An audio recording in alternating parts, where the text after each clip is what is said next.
Assalamualaikum warahmatullahi wabarakatuh. Hai semuanya, kenalin aku Putri Amalia Sari dengan NIM 2023-571. Aku mahasiswa Ekonomi Syariah dari Sekolah Tinggi Agama Islam Syekh Abdul Rauf. Jadi di sini aku bakal jelasin sedikit tentang analisis laporan arus kas dari mata kuliah Analisis Laporan Keuangan Syariah yang diampu oleh Bu Diana Citumorang, SE MSI. Jadi, apa sih analisis laporan arus kas? Laporan arus kas merupakan laporan keuangan yang menunjukkan arus kas masuk dan arus kas keluar pada satu periode tertentu. Sedangkan analisis laporan arus kas merupakan proses mengevaluasi laporan arus kas untuk mengetahui aliran uang kas masuk dan uang kas keluar pada perusahaan dalam satu periode tertentu. Arus kas masuk dapat berupa pendapatan maupun pinjaman dari pihak lain, sedangkan arus kas keluar merupakan biaya-biaya yang sudah dikeluarkan oleh perusahaan. Laporan ini digunakan untuk menunjukkan kemampuan perusahaan dalam menghasilkan kas dan memprediksi arus kas di masa depan. Lalu, bagaimana dengan tujuan laporan arus kas? Adapun tujuan dari laporan arus kas yang pertama adalah untuk mengetahui posisi keuangan perusahaan, baik itu harta, kewajiban, maupun penghasilan. Lalu yang kedua, mengetahui kelemahan yang menjadi kekurangan perusahaan. Yang ketiga, untuk mengetahui kelebihan perusahaan. Lalu yang keempat, mengetahui langkah perbaikan yang akan diambil selanjutnya.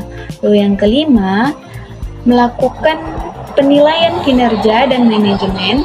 Lalu yang keenam dan terakhir sebagai pembanding dengan perusahaan sejenis. Lalu manfaat dari laporan arus kas yang pertama adalah mengevaluasi aktiva bersih dan struktur keuangan. Lalu yang kedua, mengetahui kemampuan dalam menghasilkan kas. Yang ketiga, membandingkan antara taksiran dengan realisasi arus kas. Yang keempat, menjadi dasar bagi manajemen untuk mengatur pembagian dividen. Lalu yang kelima, menjadi dasar dalam pengambilan keputusan bagi investor maupun kreditur. Terdapat 3 jenis penyajian laporan arus kas. Yang pertama, aktivitas operasi. Hal ini berkaitan dengan kegiatan utama perusahaan seperti penjualan barang atau jasa, pembayaran gaji, serta pajak. Lalu yang kedua, aktivitas investasi. Hal ini berkaitan dengan aset jangka panjang yang seperti penjualan maupun pembelian aset. Lalu yang ketiga, aktivitas pendanaan. Hal ini berkaitan dengan modal dan utang seperti pinjaman atau pembayaran utang maupun dividen. Lalu metode penyusunan laporan arus kas. Yang pertama adalah metode langsung.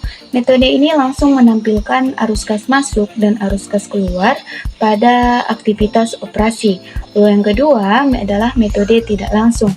Metode ini dimulai melalui laba bersih yang kemudian disesuaikan oleh penghasilan dan fokus utamanya adalah pada penyesuaian non-kas.